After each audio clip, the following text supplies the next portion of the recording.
Hey, we're gonna have to give Grayson a copyright strike if he keeps using our theme song. Just kidding, Grayson. Speaking of the copyright, I'm having to look at a copyright for one of my photos today that I found on two different websites that I haven't given them permission. They're stealing your virtual property, sir. Yep. Let me see if I can pull this up. Well, it's official. It's official. It's on the website. We got the upside down version. Sorry. We got the bullet. The world's first truly long-lasting swarm lure using a unique moisture-wicking polyacrylic. Simply place in the trap and pop the vial open and let the bullets fly. Once the lure has dissipated, simply add Swarm Wrangler lure back to the vial and allow to rehydrate. Reopen vial and let the bullets fly again. So we got it. Got some packaged up. You got some big words in there. I know. Dissipated. Where'd that come from? Lee gave me that after I noticed a typo, a printo on my lure packaging. So, later on the way, Lee. All right, I found that picture. Back in 2018, I'd sent a picture into National Geographic and got photo of the day worldwide on it. Well, I found this photo on TripAdvisor.com and Reader's Digest, and then some website I ain't never heard of. Did they give you credit? Nope. They didn't put no credit on it. So either they got to give you credit.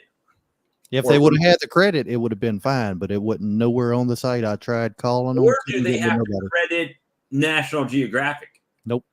One of them, it just popped up and it said, if I ain't mistaken, on Reader's Digest, it said via TripAdvisor. So I went to TripAdvisor and they had no credit on it. Yeah, you got to get that. That's a beautiful photo, man.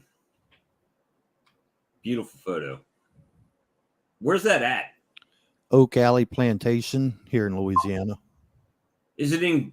It's not in Greenbow, Alabama? Nah, that's Vacherie, Louisiana. Hey, Michael. Hey, Grayson, James, Randy, Mad Mort. Now my phone's going to go off. Hold on. I got to mute this. Oh, you know what? My Fiverr guy answered back. Trying to handle a bunch of stuff at one time. See, Lee and I will get in this back room and we will sit here and talk and basically video chat, and Lee helps me out. Work Photoshop and everything. Yeah, so he said he will check and send it ASAP. So the guy's on point as long as I'm on his time schedule. Yep. Which it'll be early for him over there, huh? Yeah, he's probably, well, they don't have Turkey a day in Sri Lanka, I guess, but you know, whatever. I did have good news today. My good friend Jason at Bohemia Bees has agreed to allow me to sticker my boxes of my swarm lure.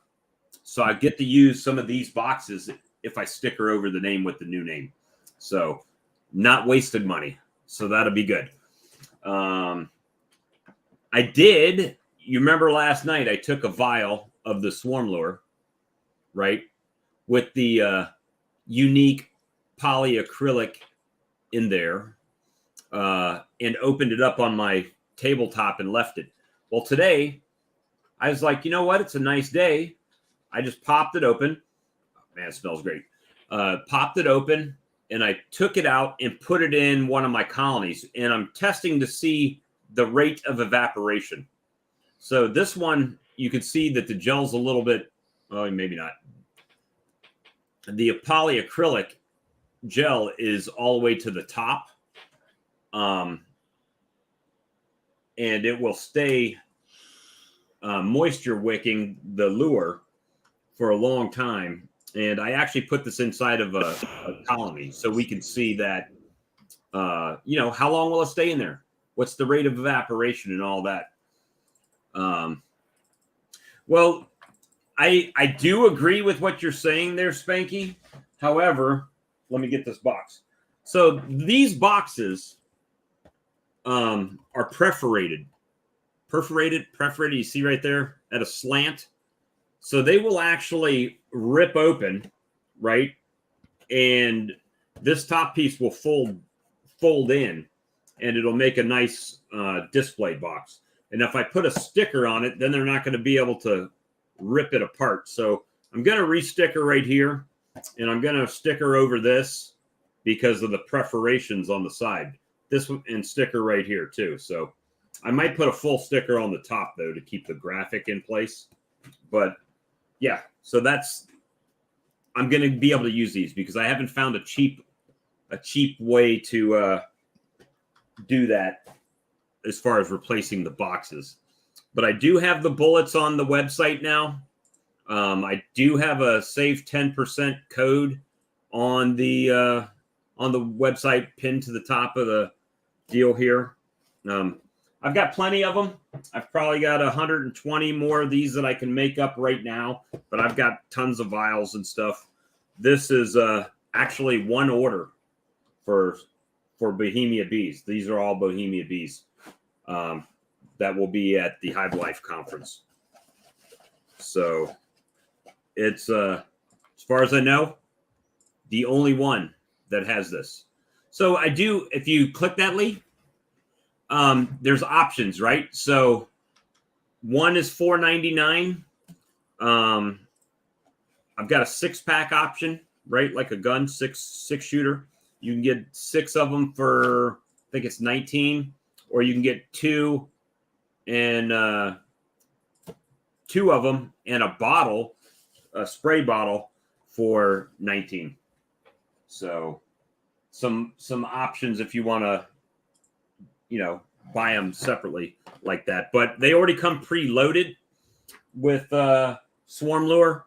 You would just need to spraying it in there would be kind of hard. So what I recommend is after this dissipates out of there, after the lure dissipates out of the crystal, just take a dropper out of your lure bottle and drop more lure in here and close it back up. Let the crystal rehydrate, and you'll be good to go. Once it rehydrates, like maybe 24 hours at the most, then you can pop it back open and let it go again. So it's a reusable long-lasting swarm lure. And unlike man lakes, you don't have to refrigerate it. So it's good to go. And with Lee's help, we've redesigned. I know you got it down there already. So we got the guy. We got new font. So for the wording, so it's looking good. Looking good. All right. Well, you know what? This is a hangout, guys. So I'm gonna go ahead and you want to drop it? I'm gonna do it right now. I beat you. I have to. I don't know which one got it first, you or me. They look like they came up at the same time. Because but they both go under your name since we're on your channel. Yeah, and I think some people don't understand that. They're like, if I'm on your channel and I chat in the box, it comes up as Lee, whether it's me or you or whatever. And so yeah, it's a pretty cool thing. I'm really excited about that lure, man. People are checking it out. Just no conversions yet. But yeah, it's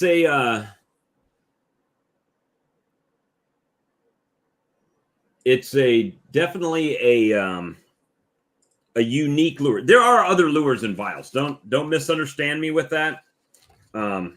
This one has already like pretty much leaked out of the vial into the wrapper. So I don't know. That's the Man Lake version. This is the Man Lake thing.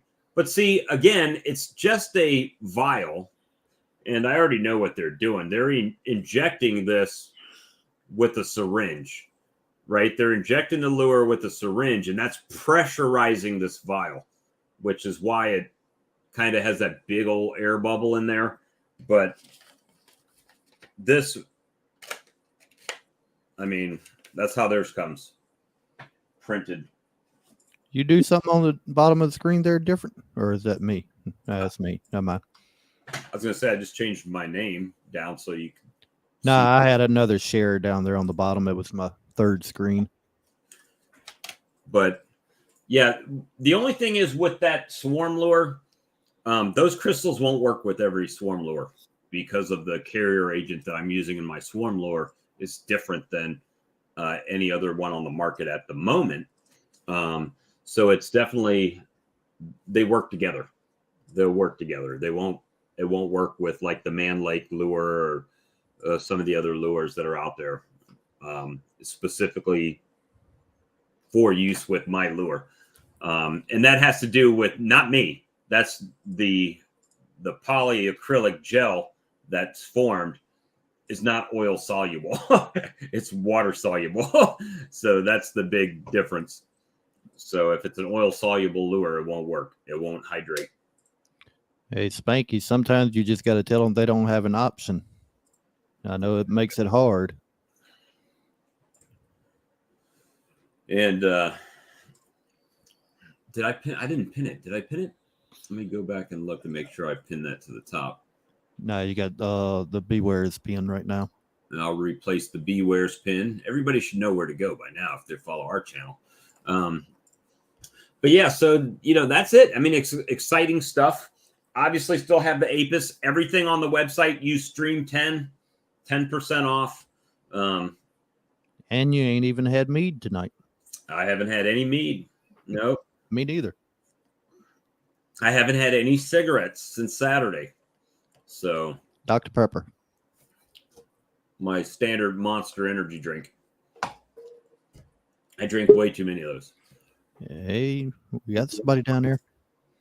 What's up, Charlie? Hey. It's Charlie. Hey, Charlie. What is your, I'm trying to go to your web thing and it's bewares.com, right? No, .co. I just dropped a link in the comment there. You can click.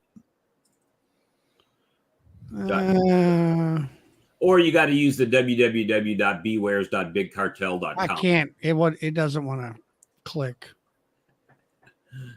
Some reason it does that whenever I drop that in there.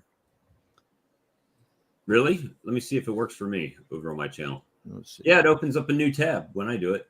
Yeah, it opened a new tab, but it wouldn't go to nothing. It is spinning.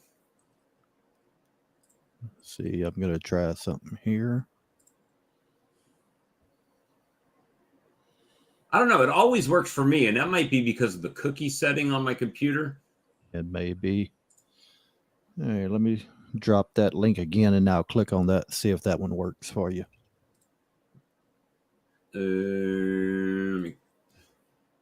Nope, still spinning on me. Well, you got the Big Cartel site, www.bigcartel. Nah, I took that one out. I took it out of Stream Deck. Well, I can drop that in there. Let me see. www.bewares. Yeah, James, that could be aggravating. Dang scammers get on your card. Try that one. Bet you that'll work. But now it doesn't even show up as a link. Mm-mm. Do I have to copy it? Might have the HTTPS on it. Here, let me just copy it from over here and try it. Sorry about all these spam links. They'll probably ban me from my own page for too many spam links. Try that one. That one popped up immediately for me as well. Yeah, that one worked. I'm just going to copy that one straight into Stream Deck. That way I can save it for later. The reason I changed it to that bewares .co was because it's just easier to type. You know, it's not real long. All right. So what you do is the bullet, you put your swarm lure liquid into that, right? Or is it already preloaded? It's already preloaded. So it has it in there already. Once this dissipates over time, right? Once you can see the white is the lure. The droplet, yeah. So, and it's got half an ml in here. You just pop it open and you can see it's got a polyacrylic. You can see it there better. The polyacrylic's in it. And I just dropped a piece out. But because I put too much in there. But the lure is in that polyacrylic as well. So it evaporates out of the top, right? It'll evaporate and the smell will come out of the top. And as it comes out of the top, it's also constantly wicking lure from the bottom into the polyacrylic. So it's constantly refilling itself until it finally just evaporates out and dissipates. And then you can just add more lure to it and start it all over again. But you wouldn't have to add but about a drop to it. Yeah, to let you know how much. I actually have a piece of it on my counter on my desk right now, but to show you. Well, instead of using, let's say, the spray, I guess the other stuff is a spray bottle. Yep, spray bottle. You can just use it out of the spray bottle. You could basically open your bottle up and the dropper on the bottom just have that little drop that comes off. And fill it in there. So that's what it comes out as a gel. But each one of these is like the size of a piece of sand when you put it into the lure. And then it swells up when it absorbs it. And then this will evaporate out, right? The moisture evaporate out of there. And I don't want to give you what the internet says as far as time that it takes to actually evaporate out of there, because it would probably put me out of business with the amount of time it's supposed to last. Well, I'll tell you what the web says. I don't know that it would be viable for having. But the bullet is more of a. It's just a vial. Yeah, but it's a better delivery system. Yes, as compared to just a swab or a droplet in a box. Yep. So this is even too small, right? They want you to keep it in the envelope and staple it in there. You can do that with this as well. You can just open it up in the envelope and staple it in. That would be effective, but then you got this piece of paper. What I did is I took 2 frames and just left it hanging on those 2 ears in the back of the hive in between the two frames and just hung it on there. But I had it open, right? So I had it open, just sitting in there like that. And as it evaporates out or dissipates, as Lee says, as it dissipates, you can just, matter of fact, I'll show you. I've got a pipette here somewhere. Hey, Brian. And I'm dropping lures everywhere. But this is, hold on, let me grab a pipette. I can get a new one. Get a new one for the stream because I got plenty. So let's say that has dissipated out. And I got some lure here just for this purpose. And I've got the vial. Just take a dropper, and you can just take a dropper and you can really just push it down to the bottom if you wanted to, or just add it right to the top right there. And then once you do that and add it back in, just close it back up. That gel will rehydrate with lure, and it'll give you that long dissipation action. So like that's one where the crystal got really big in there. And that was literally like the grain. Matter of fact, I'll do one right here for you guys. A brand new one so we can show you. I can show you from start. Say don't drop all those little grains everywhere. No, I got a ton of them. They're not cheap, but so I just take my pipette and I'll actually put extra in just to make it a little bit taller for the purpose of testing. So right now you see the lures all the way to the top, right? I'll take the secret sauce out of this other bag here. If I can do it without spilling it everywhere. There we go. Literally, you won't be able to see what I'm showing you. Hold on. Maybe. It's basically the size of maybe a piece of kosher salt. Let me see if I can get it stuck to my finger so I can show you. That's how big it is when it starts. That's the absorbent. Yep, that's the gel, the polyacrylic. So I just put that in the vial, and then I'm gonna close the vial back, so you can't even see it right now. And while we're talking, I'll just leave that over to the side, and we'll be able. Hey, Brian, and we'll be able to. Surprise! You're live again. Wow. I've never done this before. Well, we're just kind of hanging out, and I re-engineered the swarm lure delivery system. So we're gonna see. I saw that. It's really kind of unique. I mean, Man Lake sells these things, these vials in the envelope, right? Pretty standard. But it says, do not open the envelope. I'm going to jail. I opened the envelope. And is that kind of like the do not remove tag on the mattress? Yep. Yes. That's exactly like it. The mattress police will show up and send you to jail. Well, this was basically it's basically just swarm lure in a vial. I mean, there's nothing special about it. I mean, it's not like anything super crazy. It's not special? Well, I mean, to them it's probably special, but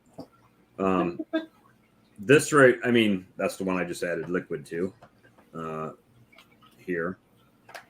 But that's how much gel went into that one. Oh, wow. So it actually absorbs the lure in and then allows it to dissipate slowly. That's pretty cool. And then the liquid in the bottom. As it evaporates, you can see the gel coming out the top. Yeah. Once it starts coming out, then it just wicks it up from the bottom as well. So this is me being me. We wouldn't want you to be anybody else. Do you have something on there that says do not eat this product?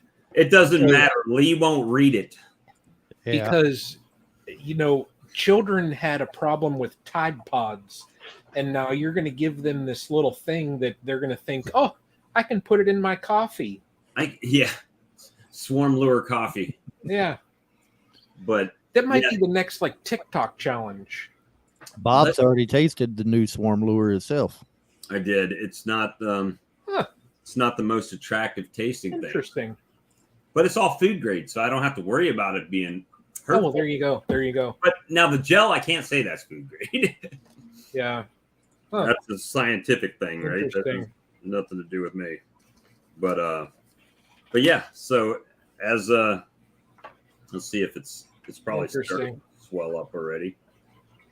A little bit. Not much. It'll take it a while. Huh. What's up, Charlie? Oh, not much. I think I'm going to do what you're going to do tomorrow. Do some oxalic acid. At least I'm going to check the mite drops. Oh, yeah. Last time I vaporized. Feeding bees OA for Thanksgiving? Yep. Yeah, and I got three patties. I'm going to toss them on my Apamaze finally. I've been procrastinating on those 3. So I had them sitting up like this. That's the 2-pound patty? Yeah. I had them now, Brian, why are you putting on them now? Because I'm lazy, and when it gets cold, I mean, I've seen you on your videos where you fed Pro Sweet and all that. They ought to have enough honey on there. They're loaded. I'm just putting it on because in another month he's getting another case. No, I have another case sitting over there. But yeah, but I guess what I'm saying is around where I'm at, and we're pretty much the same kind of weather. Yeah, is that we do the fondant as more of an emergency thing in let's say mid-March, late or early April, or not mid-March, but late February, early March. If I wait until late February, March to feed, it'd be too late. They're going to be out of food by that time? They could. The ones that are a little bit lighter, they would be. Thank you, Mark, for ordering some lure. I'm just Charlie. I was talking to JC's Bees the other day. Oh, yeah. Does he live close to you? He's 35 minutes away from Greg, so yeah. Oh, okay. Yeah. But, I told him, I sent him a picture because my bees have already chewed a 4 to 5 inch hole in that fondant. And I told him, I said, and he was like, well, how's the weight? And I said, their weight is fine. They're heavy. I said, think of it like this. And now he has cattle. I said, would you rather have that sweet piece of candy or liver? I said, they don't want their liver that they've got stored up. They're going after the sweet candy. So yeah, I mean, I put a candy boards on last year, and I guess it was around Christmas time, and the bees, it was on 10 framers that I had, and they ate the candy boards and left the sugar water honey that they had stored into the frames. See, now for the most part. Worry about this comment that Chris said. He's putting on now to help boost their gut health for deep winter. And I don't have that issue, right? So even if it gets cold, 2 or 3 days, they're still going to be able, today, it was cold the last few days in the 40s and 30s at night. And today it was 70 and they were out flying. Yeah. So I don't have to worry about that problem getting out the poop so I don't really have gut health issues here too much at this point anyway. Yeah. Yeah, we hit 76 here today. So, I mean, everything's up fine. I think we hit maybe 6. Well, let's say 58. See, we got 51 today. Tomorrow we're supposed to hit 53. So yeah, tomorrow. Now tomorrow they're saying 57. So I think they might. They're gonna be out flying tomorrow. It's somewhere around 60 degrees tomorrow for us. We'll be at 74 tomorrow. So I mean, but now like our weather. So we've got tomorrow 57, and then Friday we got 47, and then 51 and 53. Then we've got 43, 48, 48, 37, 43, 42, 40, 37, 34. So, well, it's going to be 50 degrees all the way through the weekend, but Friday, Saturday, and Sunday, it's going to rain. Yeah.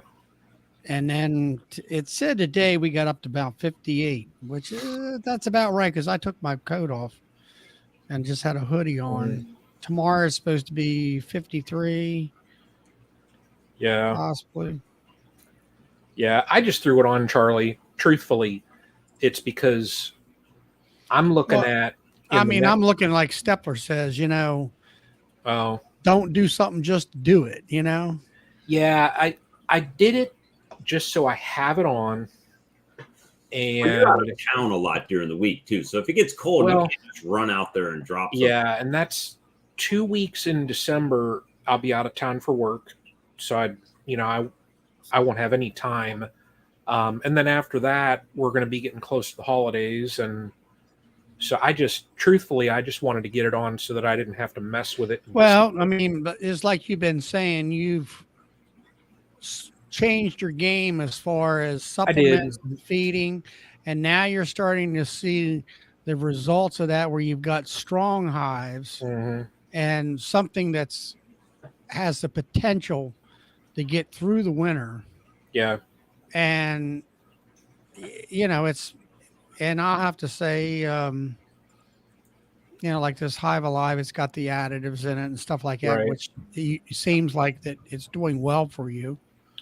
It's done good, but I also, I mean, they were fed the whole gambit of everything. They were given pollen patties, they were given liquid supplement, they were given everything.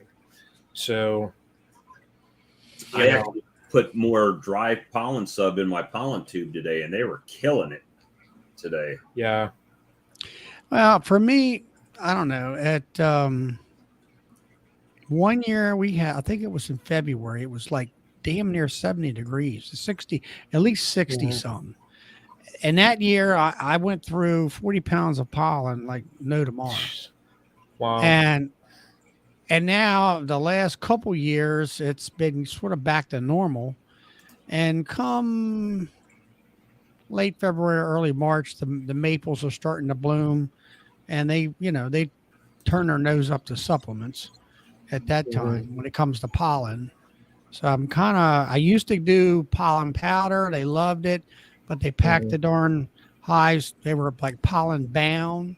Oh. And I'm like, man, look at all this here pollen. Some people, you want pollen in there? Well, yeah, you do. The only time I've seen it really where they go after it is if in my cell builders. And I really only have 2 months to worry about down here. Yeah, make it through December and January. Then February, spring starts. I would even fool with pollen down your way. In a way, depends on whether you're building up. Trying to still keep them robust. See, I'm trying to think at it a little bit differently, right? Because everybody does the same thing. It's like, well, we're gonna just basically stop doing anything, right? for the winter. But then what is winter? Winter is for you, it's different than it is for me. And Brian is different. Lee is different than me even. So my thought is if it's only cold a few days, like really cold down here, then why wouldn't I try to get them as strong and full as I could before the spring? Yeah, and then you can do a lot of splits that way too. Yeah. Yep. Could backfire on me. I've got liquid feed. I still got 10, 11 5-gallon pails of 2-to-1 in the back of my truck that I haven't gone through the colonies and filled up the frame feeders, but I have been doing the open feed still. So when it's warm enough and they need to get out and get feed, they can go to the feed trough, Yeah, I mean, then you got Apis Biologic there that you could hit them in the springtime. Yep. Oh, dude, has Brian Senior get up? I have the new stuff though. He's got a camera that only points to his honey shelf back there. Oh, I saw it. He zooms in. I know. Well, Bob, that's what happens when you go on, private fishing charters with Dirt Rooster and Yappy. You're in a different level of people. So I'm not. I knew he was at a different level when Dirt Rooster called me to get his phone number to ask him. Randy called. Bob said, "Hey, I got a question for you. What's Lee's number?" Yeah. Oh, you didn't want me? I want to take him on a fishing trip, not you. Did you hear the dirt that I have on Dirt Rooster? No. I never in a million years would I have thought that he was a hip hop fan. Oh. But he says, "Hey man, I'm gonna send you a link to my favorite video," and he sent it to me by text, and I'm like, "Really? That's hip hop?" He said, "Oh yeah, I'm hip hop from way back," and then he sends me another video, like a selfie video. He's in his truck playing Notorious B.I.G., right? Big Papa. I'm like, we're kindred spirits, I said that before. He kind of look like Big Papa a little bit. I wanted to play that, as like a first song when my wife and I got married, but I could go walking out with the cane, and the hat. But that idea did not pass the Senate. I had that same issue. I had one of my good friends I grew up with. He was one of my groomsmen, and he swore up and down he was going to come down the aisle of my wedding to back that ass up. She wouldn't go for it in the church. Woman, won't you back that thing up? Yeah. Oh, he was a big old boy too, and he would have done it. That's funny. But so you guys are still doing your OA treatments right now? You still popping? Yeah, I haven't started. Brian. Oh, go ahead, Charlie. My plan is my mite treatment program is like in August. I'm doing Formic Pro. Now I did it in August this year because I had a 2-week window and there was low humidity and the temperature was less than 80 degrees. Last year I actually reversed it where I did April-Var. So I got Formic Pro, then I did April-Var for 6 weeks. And then my plans is to do at least twice a month in October, November, December, maybe January. Last year it was too cold to do it. Are you doing any mite washes? Huh? Are you doing any mite washes too? Not in the wintertime. No, what I do is I put the chloroplast underneath of it and I check mite drops after each vaporization, let's say a couple days later. Here lately I did one, but it's been about a week and I checked it and some of them were like 5, some of them were 10, some of them were 15, and which I got a video. I'm going to post it tomorrow. I think it is, or not tomorrow, but Friday. That it's not a way of checking the percentage of your hives. It just kind of gives you a basic idea of where your hives are at. Kind of also for me, there's always been a lot of talk about April-Var not working that well. And I'm like, well, last year I had one nuke that had like at least 1,000 mites. I mean, it was just covered. And then the rest of them were fine. They were at 10 mites, 5 mites, maybe 20 mites at the most. Now, it took me 3 shots of OA in that one hive to clean it up where they didn't have those types of drops. Yeah. And so that's my plan is I had a guy down here at a meeting I went to, and it's been several years ago. And he said, I vaporize at least once a month right straight through the winter. Keep that mite load suppressed. Yep. That's my That's my program. I'll put it to you that way. Like right now, though, if you think up here, if I were to look into my hives, if I had any brood, I probably have a small little teeny circle of it, and that's it. Yeah. So, that said, like tomorrow, if it's going to be really warm tomorrow, I might take a couple of nukes and kind of dig into them, because the one thing I did do this fall is I got some H5 biologic for my sugar water, and I fed 80 gallons into those hives behind me there. Wow. And they had, if you look at the video where it says I'm pulling out my Aprivar strips, I mean, there was all kinds of brood in there, and in all of, in all stages. And which, I mean, it's relatively warm. It was at the 15th of October, but that's pretty late. Yeah. Well, and I'm wondering whether, if that's the 15th and now it's already, let's see, it's been over a month. So all that stuff should have been capped and hatched by now. Well, I'm wondering where she's at now as far as brood production. The thing that amazed me about that video was you made the statement in the video that you had talked to 4 or 5 beekeepers in your area, and they said they didn't have any brood. And I just talked to that one. I talked to the beekeeper that came to mine, and I asked him again about that. I says, when you checked your hives, I said, how much brood were in there? And he says, it was hard to find. He said, I might have had a frame of brood in each hive, maybe 2. Unreal. And I said, and his name's Ted. And I said, well, Ted, check my video out. I said, I've had 3 or 4 frames of brood, and I'm talking solid frames of cap brood, corner to corner. And I've had some frames in there that had eggs, corner to corner. Does he supplement any? I was about to say, is he doing any pollen patties or pollen sub? No, he's up.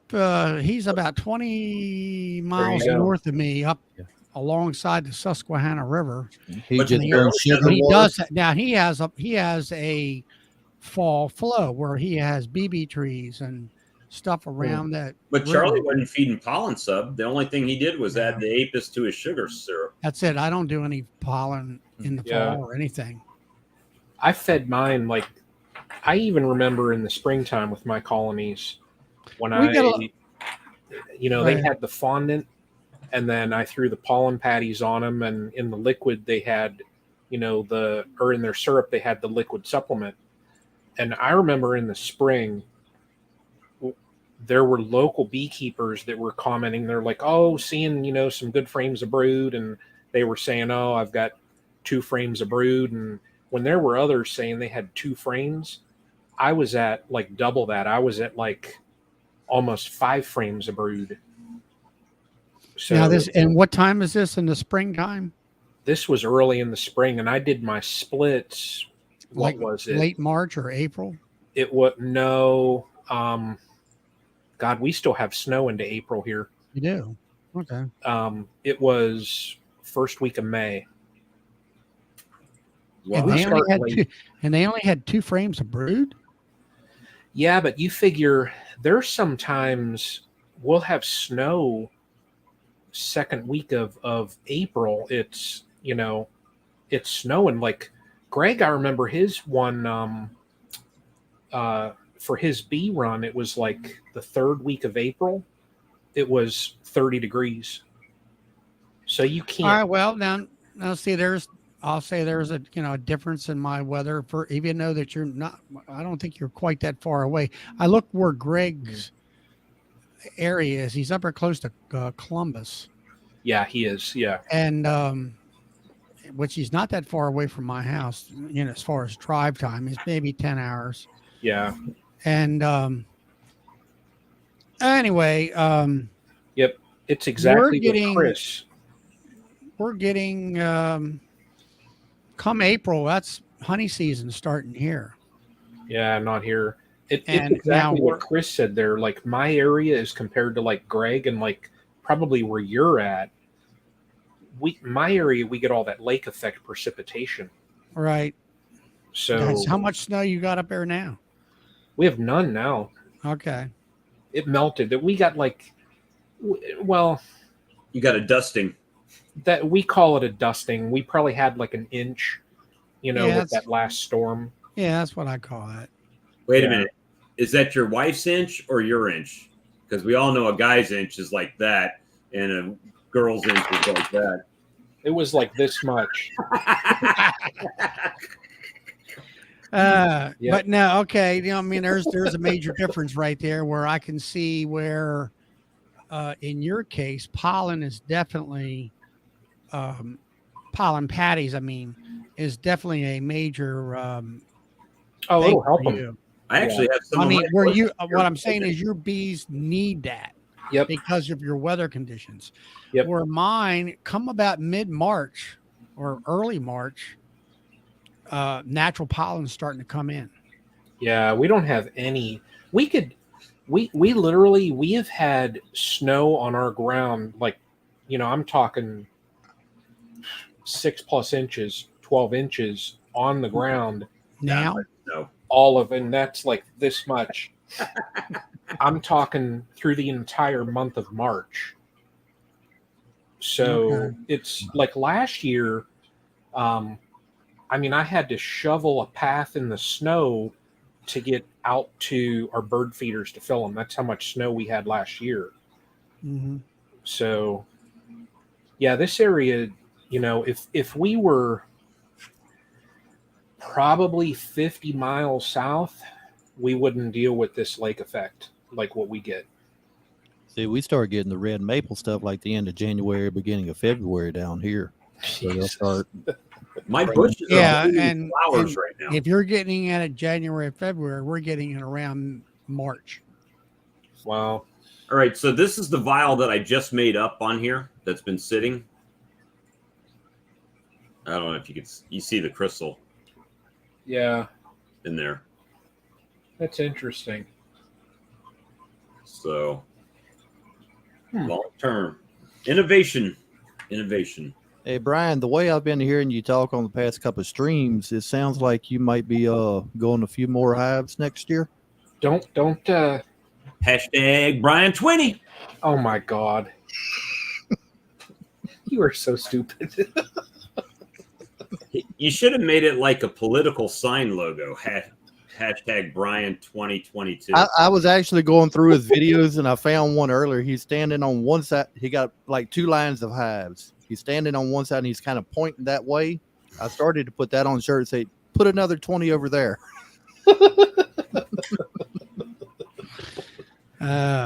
You are not right. So I'm not struggling too bad with the smoking stop. However, I do have some assistance. If you haven't ever used these and you're trying to quit smoking, they're brilliant. They're called On. Huh. Of course, it does have a warning on it, but you remember the old Skull Bandits, the little pouches that had tobacco in them? Yeah. It's basically that, but it's just nicotine with no tobacco. So it does. Now hold that up again. Now the little box. Oh. Now, if they want to sponsor, just contact Bob Walker. Contact Bob. I'll put it on here like a NASCAR logo on every stream. And there you go. See, this is a non-paid sponsorship. I paid for this shirt out of my own money. Oh. Mm-hmm. And my other shirt that came, Lee, you got your shirt handy, or is it in another room? So, we had to rebrand. Everything's in hand reach here. I had to rebrand the logo, right? So, but we ordered shirts ahead of time. So now it's going to be different. That's okay. Hey, it's a one-off, right? I told him I got the collector's edition, the original. That's it. So that's all. Yeah. New labels coming. I'm so sick of ordering labels and boxes and talking to people in Pakistan. And I sat today for about 2 hours boxing up hives to take to the conference. How's your count going? I mean, are you getting them? Monday, I will probably finish printing. Well, I'm like early. Yeah, just go ahead and put that pre-sale on where people can get them. Yeah, I don't know where to actually do that just because. Have Greg do it on his link. Yeah. And then he can just tally it, right?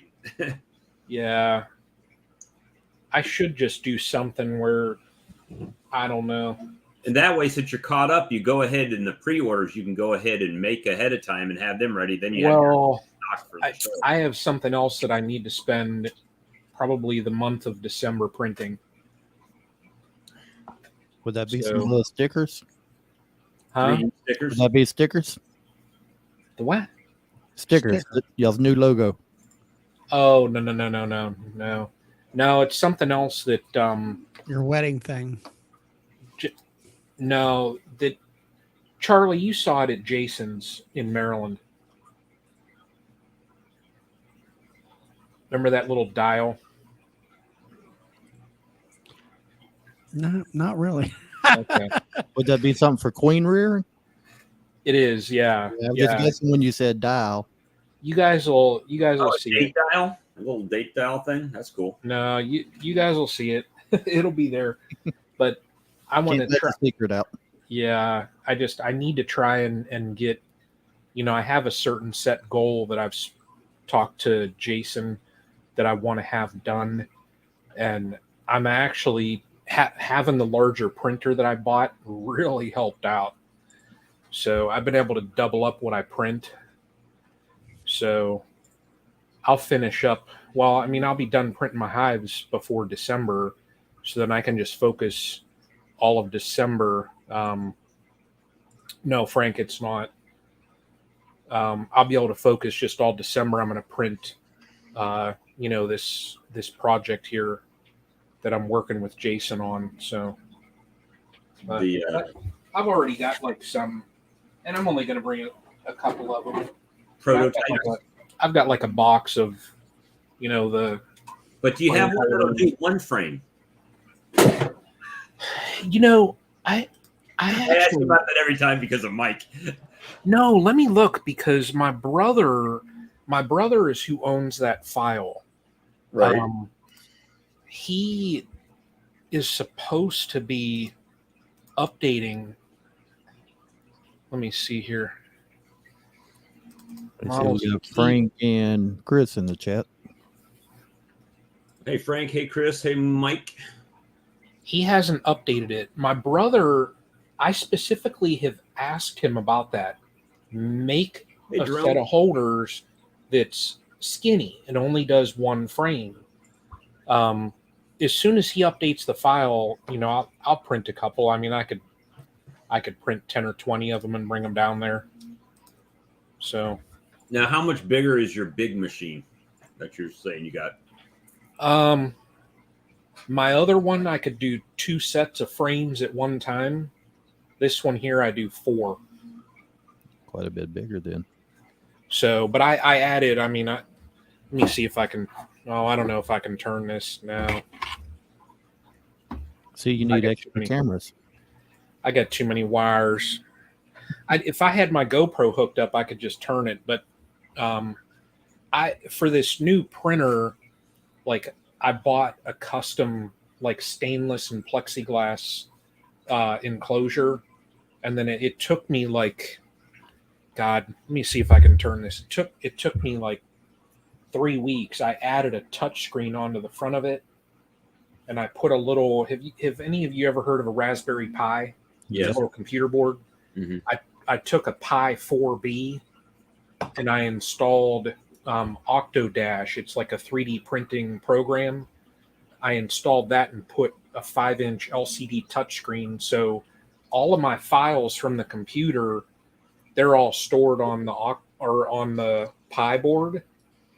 So I don't even have to turn on my computer to activate that printer now. I just go over and it's all touchscreen. Well, that's cool. Yeah, it literally took me about 3 weeks to build that out.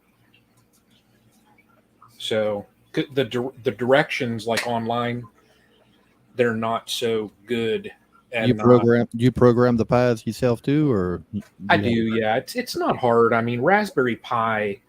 That runs off of Python, don't it? or a type of Python? I think. But they've got like a Raspberry Pi installer, and you basically tell it, okay, I want to install Octoprint, and it's not hard. Now, when I had to install the drivers and all that stuff onto the Pi board, I had to use a program called Putty, where you can remote into. So I remoted into my Pi. It's like and I had to, software. Yeah, I had to, I had to update some of the settings there. It's not hard. I mean, you can find literally everything online. I was just copying codes over and, I hadn't messed with the Pi's yet. I used to program Arduino microcontrollers. C++ code. Let me go see because I have a Pi. What is it? A Pi 2.0. Let me grab it. And you guys are getting heavy nerd talk tonight. I thought we were just going to be beekeeping nerding tonight, but hey, if I do the Arduinos and I play with them for a while, I can start remembering code. But if I hadn't messed with them for a while, I got to go back to YouTube every time, get a refresher course. This is heavy nerd talk with Brian and Lee.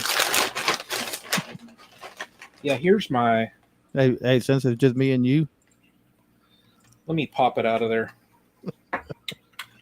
I could probably sell this little thing for. I bought the thing for, I don't know, $20, $26. Yeah, they ain't much. That's it. Little Pi. This is what I used on my smaller printers. But because I wanted to put that touch screen and all that stuff on, the bigger one, I had to get a 4. Needed more output. Yeah. But I don't even know what I'm going to do with this. Actually, I keep it in a bag and vacuum seal it, and I don't know. It's slick. I mean, I'm good with that stuff. So, but where do you plug it in the computer? So, let me see here. Showing. I threw a bunch of envelopes on the floor. I'm multitasking, guys. So, let's see here. I'm gonna go walk around there. The Pi board is there. Yeah, the Pi board is underneath of here. This little screen right here is the original screen. So I put this touch screen in. But the actual Pi board itself is underneath of this touch screen. And then I put in, it's got, over on here, there's a fan control with a temperature rheostat. So if it gets above a certain temp, there's a internal fan that'll kick on to cool it. But this printer here does, it's amazing. I got a darn camera in there on it. And if Spanky's still in the comments, he's probably drooling right about now. Oh, he might be. He would know what these are, Prusa. When you buy one of them things, isn't it like you just put it together and then it works? So you can here. Let me come back around. I can hear you there.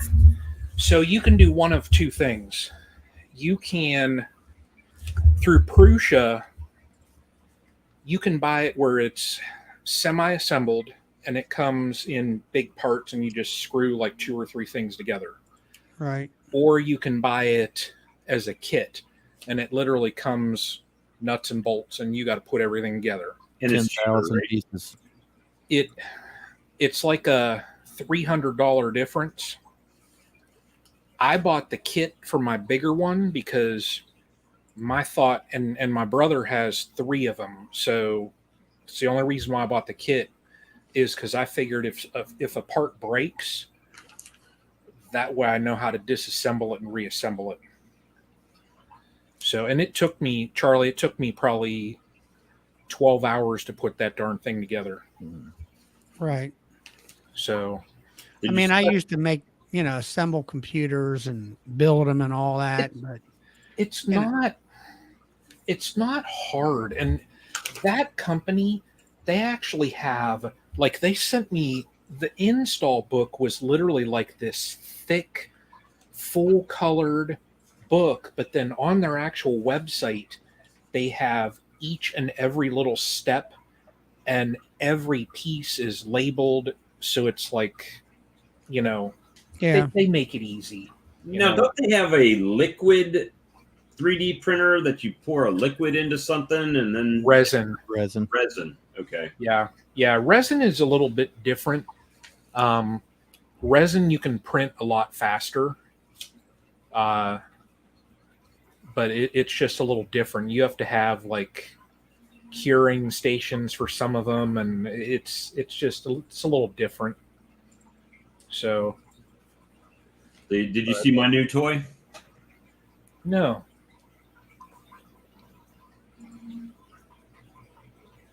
It's my bottling station. So it's got a conveyor belt. Oh, I saw your video. That's what that is. Yeah, and the bottles stop at a laser and fill up. And nice. So I saw your video on that. Makes my swarm lure bottling much faster. Yeah. Too bad it won't pump honey, because it'd be great to use for pumping honey into jars. Yeah. But I probably didn't comment on your video, but no, I saw that. Oh, don't feel bad. You're not the only one that doesn't comment on my videos. Matter of fact, that video that short was skyrocketing. And then I got 4 thumbs down. For what reason, I don't know. Somebody thumbs down. It's like, why is it a thumbs down? But you can literally see on the analytics where it's like going up, and then it just starts tapering off. Yeah. And I'm like, the only reason it's tapering off is like somebody gave a dislike, so it kind of like adjusted the algorithm, right? Yeah. Yeah. That's it. Maybe printing queens. That's it. We'll start printing some 3D queens. There you go. But yeah. All I've been printing is cards. Yeah. Birthday card. After the new year and I get all that stuff done, I'm gonna tinker. I'm gonna make a larger version of Veronica the Varroa. Make a life-size version one. Yeah, that way I can have you can just drop it in the bottom of your hive. Look, I had a 20 mite drop. Yep. Now, wouldn't that freak somebody out? Go to like somebody's yard where there's like a club and slip this thing into the bottom. So have you guys? I've to be honest with you, I've seen like Randy Oliver using the sponges, and I've seen about the OA dribble, but yeah, I never have. I don't understand it that much. As far as the vaporization, I understand you're coating them with it, right? But with the dribble, what is the thought process behind that? They're going to walk through it and they're going to carry it all over the place, or what? Now you take a syringe and you squirt the bees with it, basically. About to say, then they go to kind of cleaning each other off. And then they get to clean each other. They all kind of spread it around. So why wouldn't you just put it in a spray bottle and just mist it and put it back? I mean, I don't know. I tried it one time years ago. I wasn't crazy about it. Huh. And then the sponges, friends of mine have done it, and it really works. I thought about trying the sponge next year. Huh? I've thought about trying the sponge next year. Yeah, get the sweetest sponges, cut them up into strips, and you mix your solution up, pour it over top of it, let it, I guess, kind of dry. It gets tacky the way I understand it. And that's vegetable glycerin, right? And OA. Yeah. Interesting. And you can put 4 strips in the hive, and for like 2 months or more, and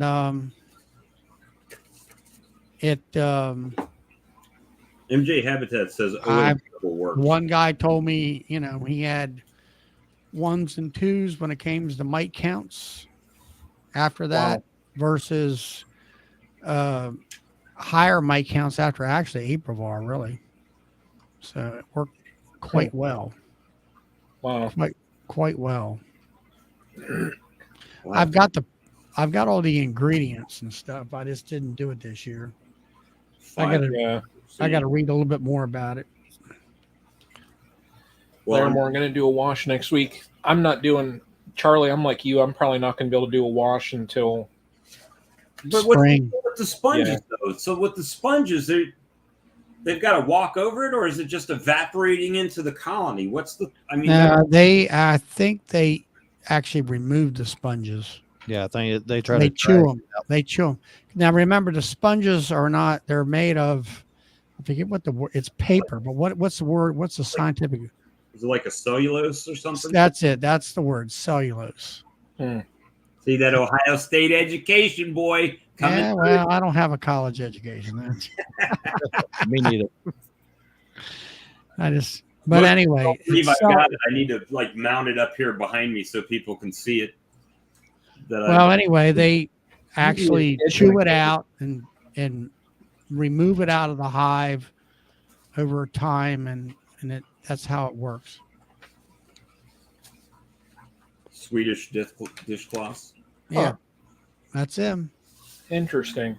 And then they I got the pack that's got the blue and the yellow and all the multicolors. Just don't use red because the bees can't see it. It'll be invisible to them. Not in pitch black. Just joking. Anyway, I mean, the folks that I know have used them has been quite positive. And I've heard some comments from Oliver, Randy, that of course he's gotten people that have responded back to him, this stuff works great. And to the point where the bees, from what I gather, kind of act like pre-varroa, where they were really,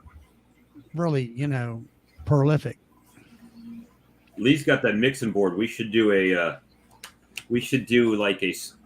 parody video of the knack, right? Instead of my Sharona, my Varroa. I could just have this thing. We could animate Veronica. Exactly. It would go viral. We just have a bunch of beekeeping YouTubers. Yep.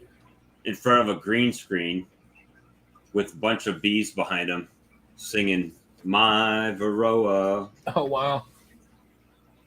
They're going to drop 60 grand on a metal printer. Oh, man. Who is? Filament Corner says. Oh. I saw those darn metal printers. Oh, yeah. They got to melt it down. And Jesus. I've seen the big ones they use to make concrete houses with the concrete. Yeah. Yeah. Mike, I think he's talking about the seams between each frame. 5 mLs between the seams. Yeah, yeah. When you're doing the OA dribble and you have it in the syringe, that's what that means, Mike, is you would do 5 mLs dribbled in between the frames. Yeah. Yeah. Like what Lee's doing right there, other than I'm adding about 5 mLs here. Yeah, yeah. He's going to take 5 mLs and put it between the seam. Hey, I'm going to vaporize it too. Right there. That's it. Yes. Now, I don't know if you were on the stream last night or anybody else in here that was missing, but I'd done a little link for everybody's birthday. If they wanted to announce on the live streams or anything, you can go and fill out a Google. I heard you saying that. And basically, I mean, it's going to be all different cards, but I got a bunch of birthday cards send out. With his beeswax seal in it. Yeah, I got September 20th. I got yours already on there, but I don't know if you can see there, but it's a wax seal with K-Elf and Kodiak. Oh, wow. Charlie's so old, he just uses Roman numerals for his birthday now. I'm XXII this year. If you want your name on that list to be announced and get a birthday card in the mail, you click that link in the description or in the comments there. Let me go. The birthday form. Yeah. I'm just sitting here That's it. getting vial packaging ready. Forms. Real name. Do I have to put my real name? You don't have to, but it just helps associate because some people's real name If you see when it's nowhere in their YouTube name. So if you come across it, it says Dirk Diggler. That's Brian. Dirk Diggler. Yes. Chris said birthday is overrated. Right? YouTube channel name. I'm surprised you want to be. Then we must not be close enough to being done. Date of birth. Man, I got to go back that far. Now, I did get a date of birth yesterday from somebody. I think they hit the wrong key, but they put 1899. I don't know if that was supposed to be 1999 or something just slipped. But did it come up as Abraham Lincoln or something on there? Nah, it was a name that I do recognize, but I'm not going to give anybody's birthdays out unless they really want them known. Until it's birth date time. Yeah. Because all I'm going to basically say is happy birthday. I ain't going to say the actual age. Some people don't like that. I'm happy. Every year I get a year older, I'm happy I made it another year. I just submitted a form. Well, don't mind the spam mail that's going to be coming. No, I'm just kidding. Nah. Let's see. There we go. Yeah. It's 11:13. Oh.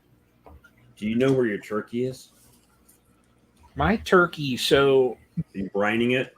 It is me. Yes, me. It is me. Yes, me. So, they don't understand that. So, I was voluntold that I was going to cook. and no, I really, I don't care. I thought, well, I'll be home. My brother and his wife are going to be out of town. Right. So my mom was like, just different stuff going on in the family. My mom was like, I really don't feel like cooking. And she said, I have volunteered you to cook. And a couple people come over. I said, yeah, whatever. My wife has to work, unfortunately, part of the day. So I just thought, that's fine. Hang out at home. Watch the ball. Win-win. I'm like, and I don't mind cooking. Well, a friend of my wife's mom, older lady, her health is kind of starting to teeter down. So she wants to host a Thanksgiving dinner, before she said, her health is really bad. So Right. She's going to do Thanksgiving. So I went out and bought a turkey. We have a ham. I bought stuffing mix and all this stuff. And now it's just going to sit in the freezer. That's Christmas dinner now.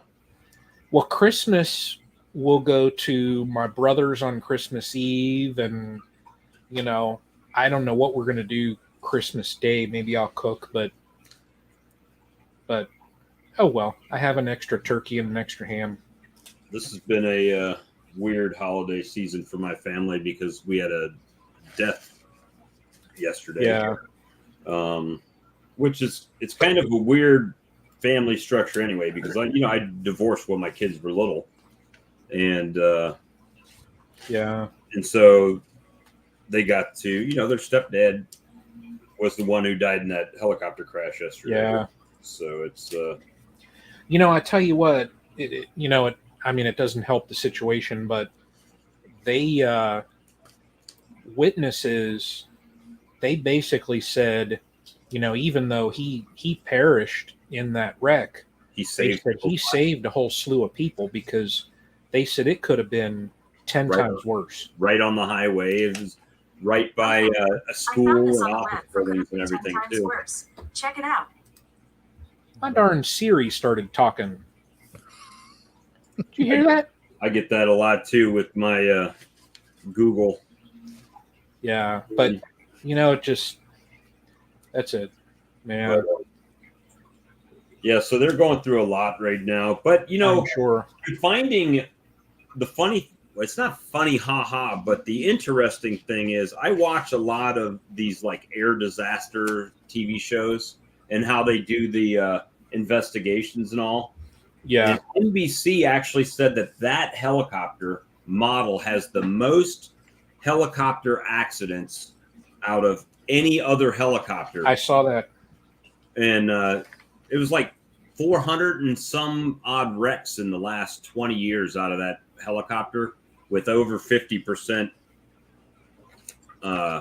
death rate on it. So I saw that. I looked it up then because they said they were on one news program, and they're like, talking about just the history of wrecks and that, and they said they had a pilot on, and he said, it's a fairly inexpensive helicopter, and you get what you pay for. Yep. So I thought, okay, I Googled whatever R4, whatever the model was, R42 or whatever. Right. And brand new, they're like $500,000. I'm like, if this guy's saying they're cheap, how much money does that guy have? Right.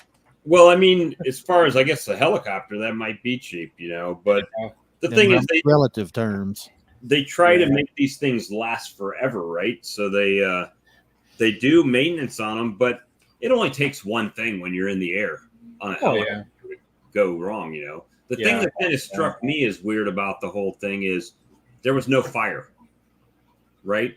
So I'm immediately thinking, fuel. Did they run out of fuel? Was there something wrong with the fuel gauge and they thought there was fuel in there, but there wasn't any fuel? I mean, because most plane wrecks you see, boom, fire, Yeah.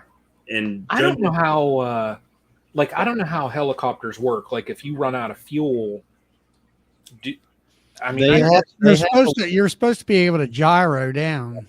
I was about to say, basically, you tilt the blades one way, and they'll start spinning real fast as you go into the ground. When you get close to the ground, you pull, and it'll gyro the opposite direction. And basically, the blades are trying to spin backwards, and it creates downforce. Huh. The Carolina Panthers were having their tree lighting ceremony yesterday, and they actually had a moment of silence during that thing, too. So, I mean, yes, tragic, but I heard the same thing that you heard, that it was that he obviously put it the only place he could have put it without having more casualties. Yeah. I'll tell you, it's odd that happened up in my area in Ohio. There were 3 small aircraft crashes like 2 weeks ago, all on the same weekend. Really? Yep. My mom's one neighbor down the street who I think he was 82 or something like that. He was a retired guy. He had a small, little, I don't know, like a Cessna or something that he put a runway out back of his place, and he would fly like, him and his wife would go to Florida. He had buddies like hour south of here. So he would hop in his plane and go fly down there in X amount of minutes, on Sundays, and have breakfast with his buddies. And I'm like, how nice is that you just hop in a plane on Sundays and go have breakfast? And the guys in the fly around here, they call that the $100 hamburgers. Yeah. Because it costs you $100 to get there. Yeah. He wrecked, and he ended up passing away. But there was one actually close to my place, like a mile away. I was driving back from a grocery store, and the street that I normally go up, it was blocked off by police. And I'm like, the heck is going on up there? And then I saw on the news, boom, shortly after, plane crashed in Lordstown. And I'm like, that explains why I couldn't go up that road. The plane wreck. They were out there for quite a while yesterday with stuff backed up too. So yeah, my thing was I told my ex-wife, I said, you need to go ahead and get representation. And I say that because most of the time they try to blame the pilot, regardless, right? Because first of all, let's look who the players in this situation are. Big TV that's got millions of dollars, and a helicopter company that has a bad, I hate to say bad track record, but if you've had 480 accidents, it's kind of a bad track record, you know. But at the same time, you got to look at the news station. If they were shopping around for helicopters, they should have known what the record on that helicopter was when they bought it. Yeah. And who's responsible? Like, I mean, I know as a pilot, you know, you always see pilots doing those little checks. Pre-checks, yeah. Yeah.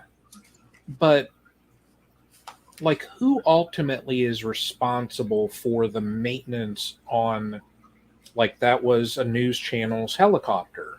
Who's responsible for that? It would have to be the station, right? Yeah. I would have to say, I mean, just personally, I would think that the pilot would have ultimate responsibility to verify, because I know being a crane operator, if I have an accident on the job, Yeah. I'm responsible for anything that happens on that crane. And the way the licenses are now, if something happens on that crane and somebody gets hurt, I don't just lose my job. I go to prison now. Oh my. Well, it's the same thing with commercial truck drivers. They're responsible once they leave to make sure that it's in good working order. But as far as the maintenance, that would be on the company that owns the helicopter to provide the maintenance for it. Now, I imagine it would be the pilot's responsibility to inform them if there's something wrong. Yeah. You know, I'm sure. Don't they have what, logs and stuff? Oh yeah.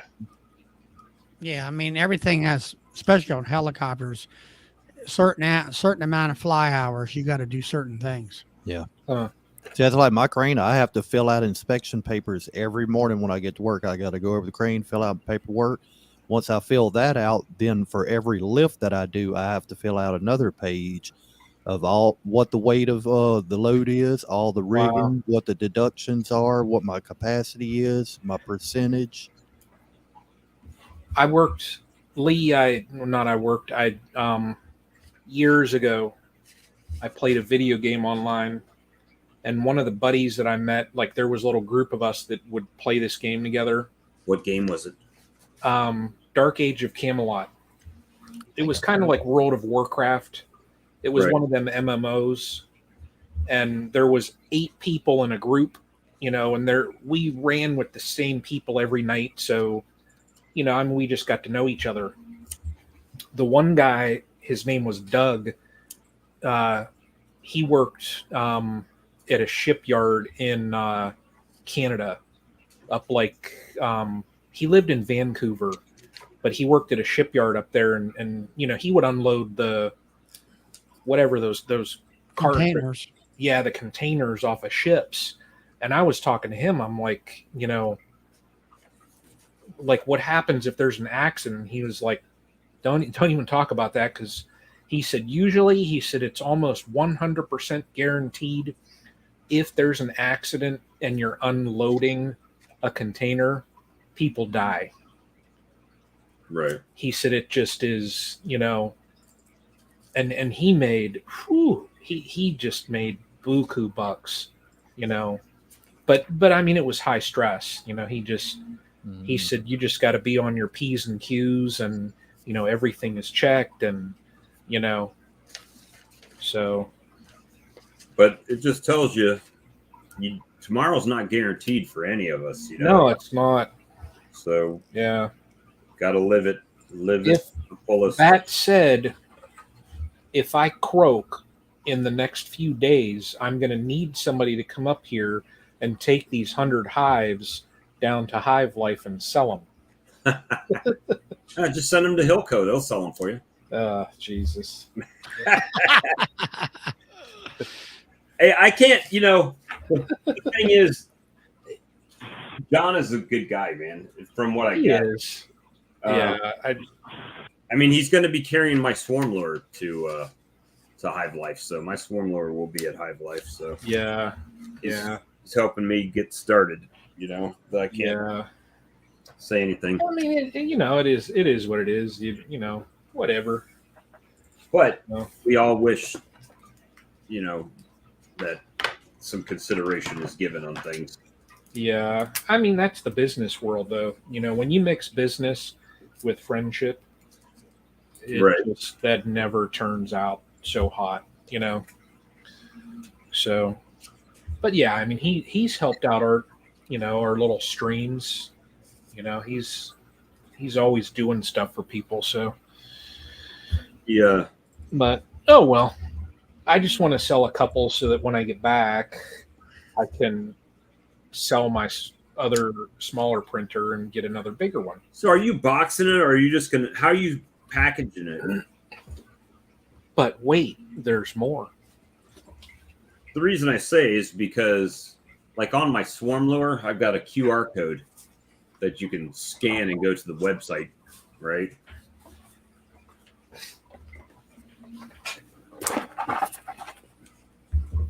Oh, you got stamped. Nice.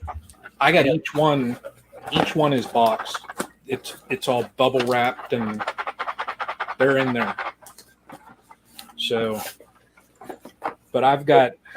So you need to get you a QR code printed for your Etsy store, and then they're free to get off of online. And then when they scan it, it takes them right to it to reorder.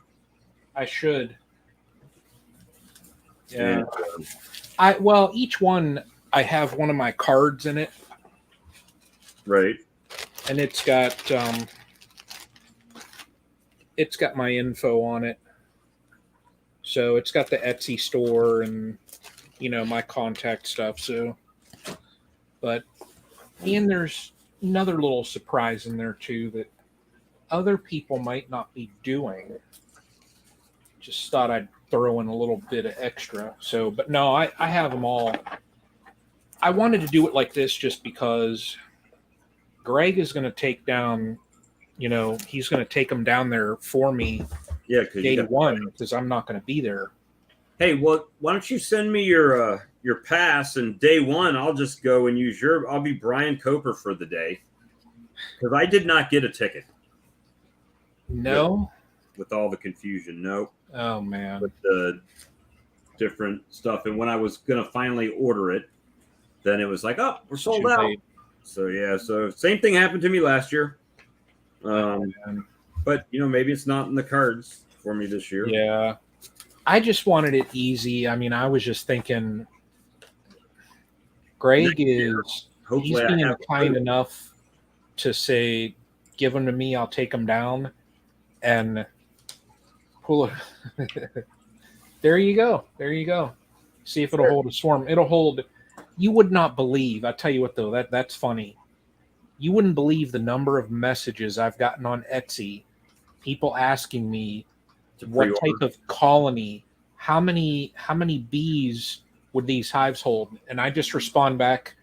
I respond back polite each time, and I'm just like, per the description, they are model hives, and I send them the dimensions. And I've had a few people write back then and saying, so I can't put bees in them? No.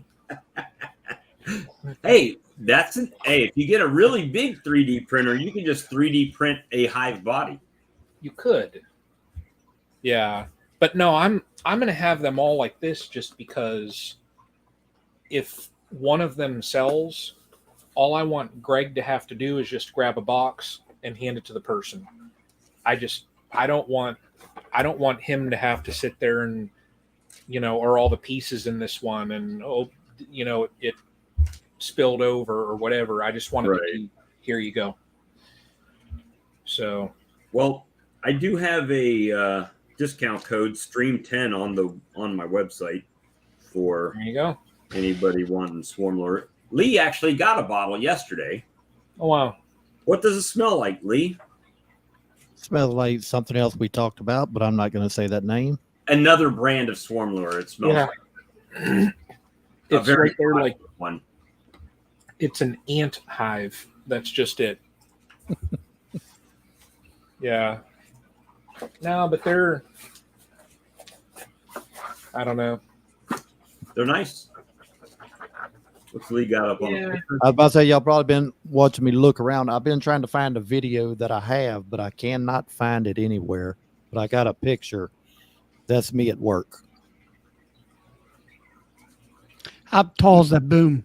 I had about 280 foot in that one. With a jib on the top? No, just straight boom. Are you building a building there or what? That's at a sugar mill. They were loading a new chute onto the side. Did you get any sugar while Nope. you were there? That was before I started doing bees. How many print highs will it take to pay for your printer? With the profit that I have on them, like 50 of them, I got to sell like half of them and I could buy another printer. That seems like me, man. Every time I get a little bit of profit, I'm rolling it back into more stuff. And well, if I get another big printer, then I'm going to sell my small printer, and the small printer I can sell it for $450. So I'll get some money back, but it's just, I am in Jay. That was a Cabelco there. That's a Manitowoc that you can't hardly see in the fog. That one had 300 foot of boom in it. Now, do you have special rules for when the weather's like that about using the crane? As far as the fog, as long as I can see certain amounts and then I have a flagger on top with radio, I can still operate. But depending on what the wind is, I'll have to shut down on some things. Well, when you're setting something, and you're going to, the guys up are going to bolt something down, like you're bringing a piece of steel that's got holes in it. Can you move that crane like quarter of an inch, or how slow can you move it? You can move them pretty slow. Some of them are programmable to where I can tell it the speed I want it to rotate. Some of them ain't. Some of it, you just got to do it by feel. And the thing is, with the crawler cranes like that, it's what they call free swing. So you got a brake lever on your thumb, on your control. You flip a little switch. If the wind's blowing and you take that switch off, it'll just take off with you the way the wind's blowing. So before you release that switch, you got to pull into the wind, put pressure on it, then release your brake. Now, how many times, Lee, have you wanted to, take the ball and bump somebody on the head with it? No. Get the ball on there and swing on that ball. I've had a buddy do that. He came in like a wrecking ball. He actually did that, but the thing was, another guy on the job was sitting there videoing it, put it on Facebook. Oh, that's not he had good. his Facebook account, so it didn't take long. They got a call to work, and they was wanting to fire the guy that was riding the ball. He was only like a foot and a half off the ground, but that probably he got 3 days off over it. Things like that. Shenanigans. Yeah. Yeah, happy Thanksgiving there, Sarah. Thank you. Wow. And this stuff smells so good. Yeah. Like I tell everybody, say, oh, that got to be an exciting job. Yeah, about the first month or two you doing it, it's fun. But after 20-something years, I think if I was like any other job, sometimes you don't want to go to work. I think if I was a crane operator, I would like to just destroy stuff, like with the wrecking ball, just like pummeling buildings. And Bob, you would turn into that guy that built that tank in that town. Yeah. And run through. You would build a crane that had like plate armor on it. I don't do well with emotions, right? I'm an empathetic guy, but it's not. The sympathy part of me does not come out very well. Yeah. And I said this at work about the situation. They're like, oh, we're surprised to even see you here today. I was like, yeah, there's nothing I can do, right? There's nothing I can do about the situation. So anything I say, if I'm trying to, it always comes out wrong, right? It ends up pissing people off. So it's like, I just don't. I'm more the guy you call when you need somebody's ass kicked, because I have no problem showing anger, right? I do have a problem showing feelings, right? Other feelings like sadness and stuff like that. Which is, I talk to Rich from Time is Honey, and part of that is a veteran thing. Just not my strong suit. So we had a guy like that on this job a couple of months ago, and I mean, he was one of them types. it was in his head too, though. He had zero sympathy. Somebody could walk up to him at work, say, "Look, my mom just died," or whatever, and he's like, "Okay, sorry about that. Let's go to work." Yeah, that's. I mean, no feeling. It's we're kind of called psychopaths. I mean, I think that's where where that word goes. But well, I found out last December that my ex-wife, my second wife, she passed away 3 months prior to that in September. And when my old lady now found out about it, she's looking at me and she's like, "Are you okay?" I'm like, "We hadn't been together in 15 plus years. She's been remarried. We didn't have kids together, didn't have nothing together. I mean, I ain't being mean, but it didn't affect me that much." Right. I mean, that may be bad, but plus, I mean, there was other circumstances in that too, but still. Yeah, I'm gonna need some of y'all to go order some of these lures because I got like 2 stacks like this sitting here. Just saying, Charlie, get on it. Order like 100 of them. So what I got to do is I got to order swarm lure, swarm Wrangler, but it's our Rustler. What is it? Rustler, swarm rustler. Yeah, it was Swarm Wrangler until I found out that was trademarked by Swarm Rustler. So now it's Swarm Rustler. So I need to order firearms. I need to order Swarm Rustler. And don't forget the bullets too. I need to I need to find somebody that can sell my hives at the conference for me because tomorrow's not guaranteed. And after everyone finds out that tomorrow's not guaranteed, Lee is not going to be upset when I croak. Well, that's pretty much the whole show in a. I just summarized it all. You summarized it. We can log off now. Yes. And that Charlie uses Roman numerals for his age now. And Charlie is XXVXYX. I have no idea what that is. I don't know what it is either. I never could do understand Roman. I never did get them. Yeah. Well, if the 1 is before the X, I think it's 9, and if it's after, it's 11. Yeah. Right. But I know. I think a V is a 5. Yeah, I know. X is 10, V 5, I is 1. So is an IV actually 4 of something? IV would be 4. Yeah, but it stands for intravenous, right? What is L? Is 20 L 50? You're gonna make me look it up, ain't you? Rodney's like, if any of my ex-wives were to die, I'd be okay with it. L is 50.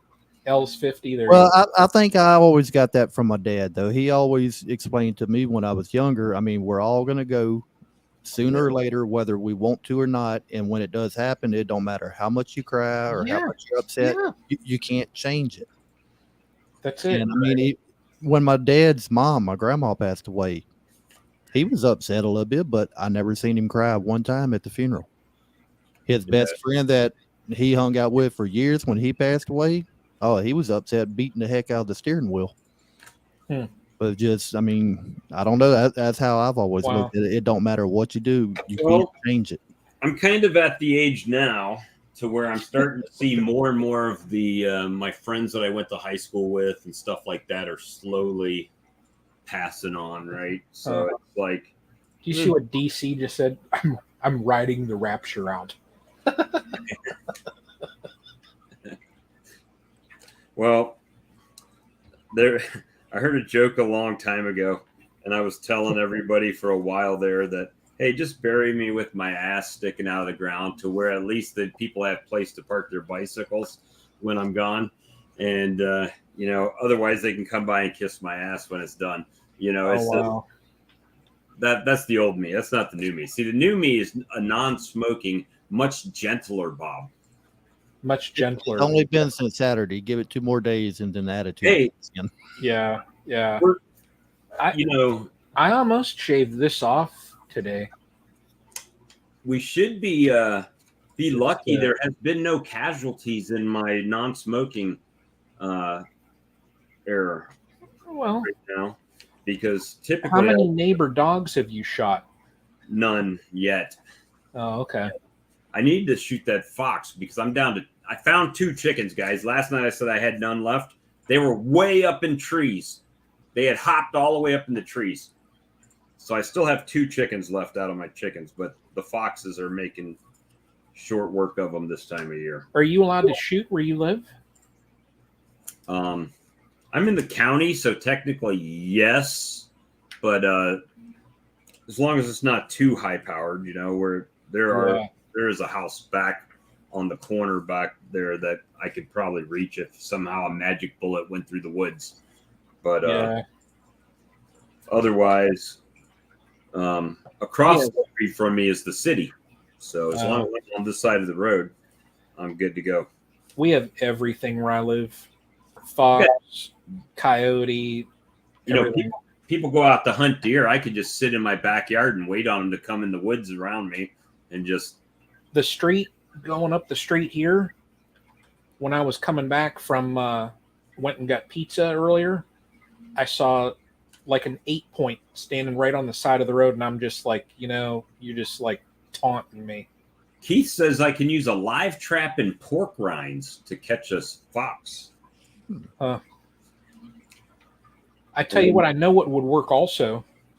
Get yourself a live trap and put one of your chickens in it. Yeah. Lose a chicken, gain a fox.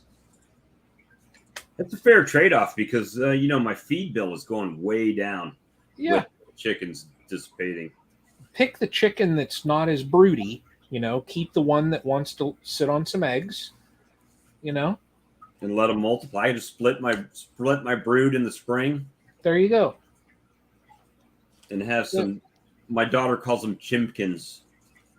Have some more chimpkins. You having any effects there, Bob? From what? Spanky left you a comment there. We're all seeing live effects of swarm lure when you have prolonged exposure to it.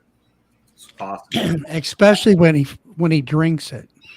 Yeah. Then he gets sick.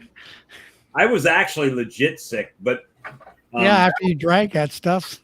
That's part of the reason why I went to quitting smoking, because I had such a bad sinus infection that just would not go away. And I'm like, well, I'm feeling like crap. I might as well go ahead and stop smoking while I'm already feeling like crap. And I've got these ons that they were given away back in the summer, that every time that you bought a pack of cigarettes, they would give you a pack of ons. So I've got all these free ons. I'm like, oh shit, I'll just go ahead and knock it out. Quit. And here's one of the problems with Amazon. So you order with Amazon and you get 2 identical boxes, but inside the boxes, they've got different color pouches. So I don't know. It don't really matter what kind of envelope they're in, but try to keep everything similar. My batteries are charged so I can film tomorrow.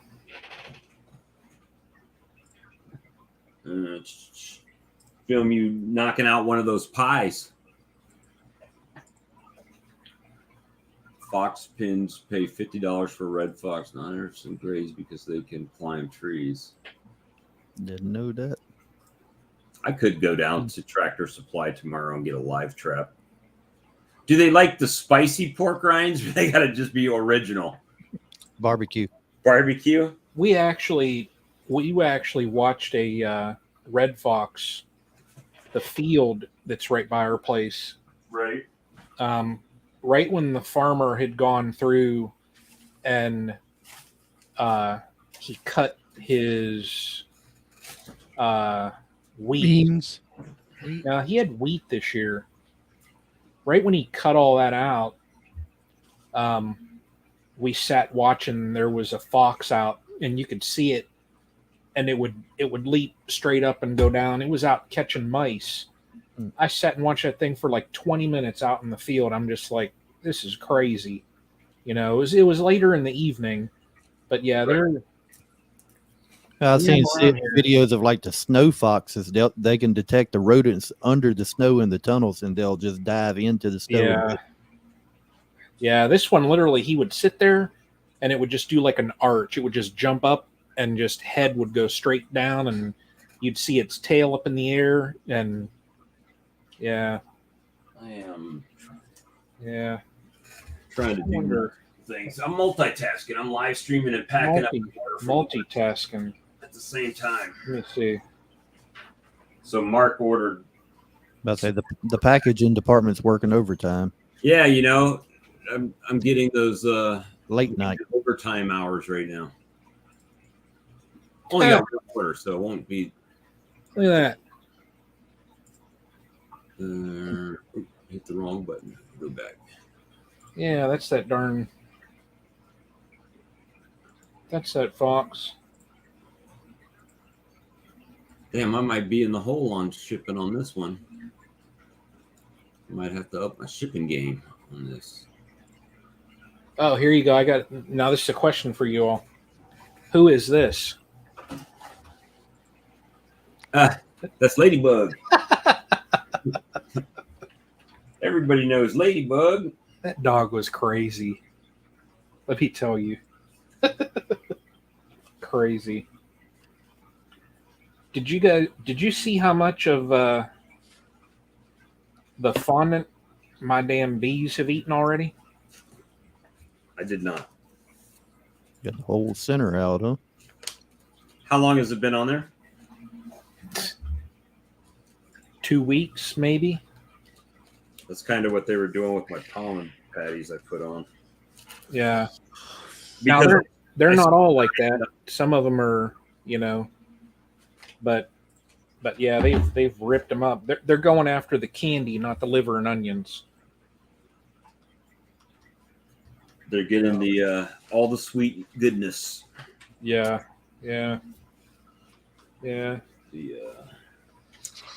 how is Jason doing? Him and his wife, had that COVID, and you were dropping some honey off and stuff like that. He is still dealing with that. What is it, Pirosema? Or yeah, he still is dealing with that. His wife. I know they kind of have some lingering effects from it too. He hasn't really said. I think they're okay. But she. I think when she had it, she probably got hit like I did the first time, because it took me, oh my God, I don't think I was breathing right for probably 3 months when I had it. Well, smoke for 20 years. You won't There breathe you go. for a long time. Exactly. Yeah, no, he hasn't said anything. I told him to let me know if he needs more honey. So, because it had the stamp of approval from his wife. She liked it. So, yeah. It seemed like the last video he was talking about his nukes. He was kind of down on his nukes there about as far as the amount of nukes he had.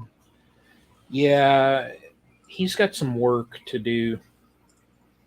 Did you try to talk him into a live stream? I am close.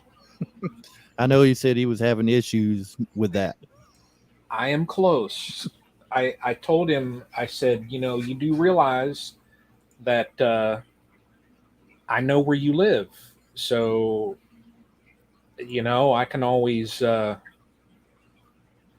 drive down and throw the hotspot up, and okay. Mike, afterwards, like a year afterwards, and the only reason why I did it after the fact was because of my job. It's either get a new career or get that. So, yeah. No, he might be appearing on one. Sometime, probably after the new year, I would think. It's a busy time of the year now, I know, for him. So, well, he does the cattle too, right? Mm. He keeps cattle. I forget how many head of cattle. He's a beef farmer, is what he does. Yeah. But doesn't he like keep somebody else's cattle for him? He does, yeah. And I forget how many head of cattle are on the other guy's property, but he was telling me all that. And then he has some on his property too. So, set aside from every day he has to go up and feed. And, I think he's at that other guy's property twice a day. And then he's got all his stuff. Right. So he just is always busy, So, but his cows, man, they were big. Ready to go. Yeah, I mean, he had said something about going to hive life or something of that nature, and that's the problem with having livestock is you just can't get up and go. Yep. Unless you find somebody to do your feeding for you and know what they're doing. And, yep. Well, and anymore, it's like, okay, so you find somebody to do it. And, he drives down there on Thursday and, maybe Friday he calls the person, hey, is everything good? Oh, yeah, everything's fine. Well, they might not have even gone over, Right. So that's the thing is he said it's just finding somebody that would take on that responsibility and do the work is, to the level that he does, I mean, yeah, there'd be a lot of stress. So, maybe one time, I don't know. So, look, I talked to Lee and I said, Lee, you want to go live tonight? He says, yeah, maybe for a few minutes. We've been on 2 hours. That's never the case. I got up early. Yeah, I can sleep in tomorrow. So, at least a little bit, and then I got to go do just a couple things with the bees. So, and I'll tell you guys with this stuff, when I held this up earlier, if you leave this stuff so it's sitting like this, after a couple months, you're going to have a big old blob down on one end. You got to leave it flat, right? You got to leave it flat. And if you end up with a big old blob down on one end, put the darn thing down on the ground and stand on it.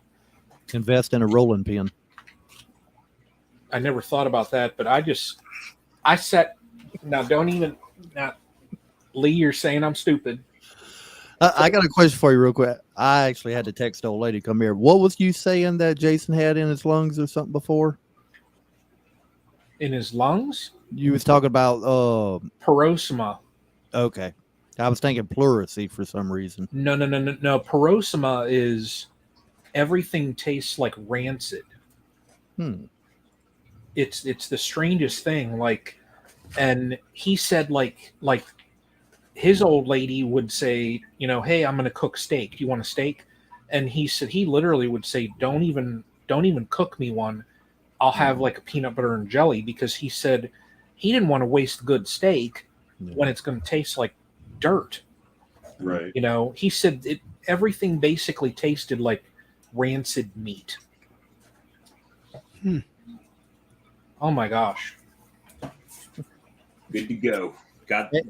Hey, are we getting paid by the hour while the shipping department's working? Yes, I know. I want to know what. Well, you guys have been on coffee break the whole time, so I'm not. I'm working. We've been talking you through it. I got number Johnny 5 and I got number Johnny 6 over there. They're working right now, printing for me.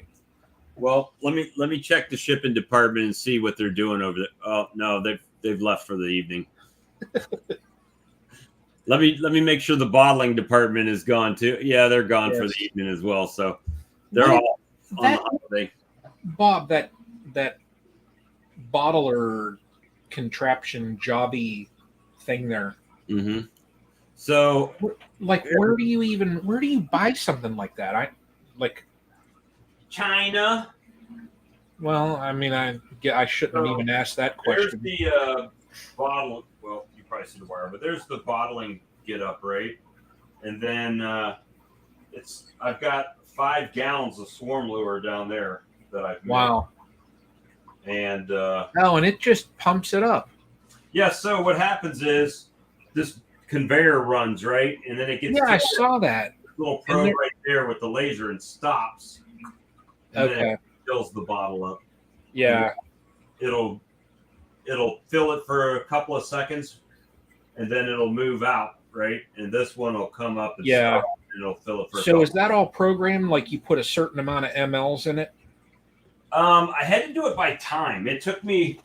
It took me a few. Wow, sorry. It took me a few tries, but I had to do it by time. And then what I did is after I got the time where it was filling up to where I needed to fill it up, then I was like, well, maybe the conveyor's going too fast. So I'd have to dial the conveyor down. And then, but now because the conveyor's slower, for some reason it wasn't filling it up as much. I had to tweak it until it got right. I'm surprised they don't make those setups where you program in like 5 mLs, 15 mLs, or a certain milliliter, and it just put in how much it would pump. But that's like some of your honey fillers, like the Daydant Fill Master. It don't go by regular volume; it goes by rotations of the pump inside of the housing. Huh. So interesting. And then once you get your settings, you just write them down, right? So you can come back to that. So if you're using different sizes. Oh. But each one of those files I have to do by hand. So. Yeah. That's almost like the 3D printing, because with the 3D printing, certain filaments, like your nozzle's a certain temperature and your heat bed is a certain temperature. And once you dial that in, just write it down or whatever, or just. So you can come back to it. Yeah. Yeah. Interesting. Well, all of my orders have shipped for today. So that's good. Oh, but Mark, if you're still on here, you're still going to have the old label on the bottle because my new labels haven't come. So just don't tell the person that's trademarked it. Mark's gone. That's gone already. But yeah, so it's been a whole thing. But I do have 12 boxes and 50 of those envelopes sold to go to Hive Life. So my product will be there. So nice. Pretty good. I did have a big order that kind of backed out on me, but it's all good. All good. Yeah. The guy that had the swarm traps that was going to put it in everything. He if it wasn't for him, though, I got to thank him because I wouldn't have had the bullet, right? I wouldn't have come to the conclusion on how to use the gelatin. It's not really gelatin. It looks gelatin, but it's actually a polyacrylic. Huh. But yeah, it works. Charlie's falling asleep. No, I'm not. He was dreaming about popcorn. No, you should see him the other night. The other night, he was asleep on the channel. That's awesome. He was about drooling the other night. Yeah. We got the link. I'm surprised more people haven't joined in. The link should be pinned to the top of my channel. Yeah, it's yeah. Gentlemen, I think I'm going to go downstairs. Yeah, I'm about to have to run myself, get a few things done for in the morning. I drop the link to the website again, and if you use this code at the checkout, you will get. I would. Oh my God. 10% off. I would order some, but I'm at the point right now where that would just add to this number that these people want these shirts made. So I don't want to screw up any shirts that people have, like with this hashtag Brian20. If I had Swarm Lore, then I'd have to have like Brian30. And I don't want that. Brian17. I don't know. Look at this. Lee, that is funny. Why does I still want to get one of you, though, point and say, put another 20 over there. If I tell you, if it just, with my job, it's too damn hard. Because when you're out of town 4 or 5 days a week, I don't want to spend 8 hours one of the days that I'm home checking colonies. It's hard even being in town every day Yeah. for me for my work schedule. That's why I stay at the number where I'm at, and that's why like next year if I go up any, it's only going to be by like 1 or 2. That's it. And if I have, there you go. That's a nice one. If I have anything above that amount, I'm going to sell them. Well, it's like with me, I'm close to 30, and like you say, 1 week it's the nukes, and the next week it's the honey production hives. Yeah. And you're every week, it's every weekend, you know. And I just can't, with just See you, Mike. everything, everything of life, I just can't spend days like that. So, but it's okay. I mean, I figure right now I really iron in the details of, not losing bees. And then if I want to expand in the future, it's easy because I've got my regiment down. I've got all my planning down. It's just a matter of, well, okay, instead of selling some colonies, I keep them. So it's all good. So I think you'll end up with, what was that, 17 because you're John? Yeah. Yeah, I think I did say, I think I have enough woodenware that I could do 17. So, and now there's something else in the works that would be number 18. That's going to be an observation hive that I'm going to put in my honey house. So, I've got one of those Man Lake observation hives, the 5-frame nuke with the top on it. I've got one of those. I'm gonna have that there Ricky build me. He's gonna build me one. I think it's close to Fred Dunn's. It's a 9-framer, 3 frames, in a row, and then 3 rows. So I'll have quart feeders on the top of it. It'll have a screen bottom, with a bottom that, is just hinged so I can, just let it hang. And well, how do you work that if it's in your honey house? I mean, how do you open it up and actually work it, or you don't? Or you just let them do, and then I'm just gonna die, they die, and if they don't, I'm just gonna let them do their thing. That one there, honestly, I probably will just let it do its thing. But if I have to do anything with it, I'm going to probably put some type of like a shutoff valve on it so I can close it off. I'll let all the bees on the outside do their thing. They can do whatever. They can all gather up at the entrance, and then I can carry the thing outside. Just unhinge it and carry it. But that'll be a heavy son of a gun. Mm-hmm. With 9 frames in there with honey, bees, brood, queen, wood. Yeah, but you're only talking what, 4 frames maybe? No, he's talking about a 9-framer. Yeah. Yeah, I'm going to do a 9-framer. 3 across, 3 up. Yep. Yeah, and it's officially Thanksgiving on the East Coast, so happy Thanksgiving. I probably will, I mean, in all honesty, I probably will never, the only thing I'll do with it is tree it, but I'm not gonna rip it apart like I do the others and do inspections. I mean, I'm gonna have a door on it, that way it'll, the plexi that I'm gonna have on it, that way it'll be covered. Right.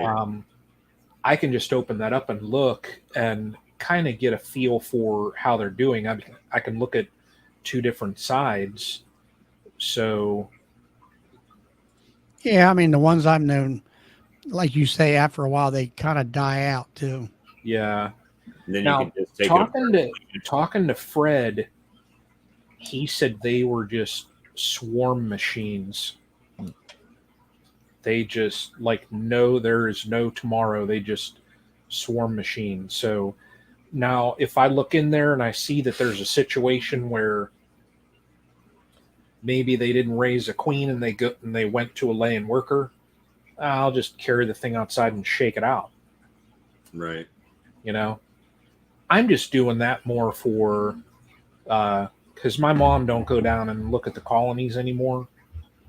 But I figure I can throw something in the building And she where can look at 'em. if she wants to go down and look at the bees and not have to worry about getting stung or doing anything like that, she can open up that little door and she's got a colony right there that she can look at.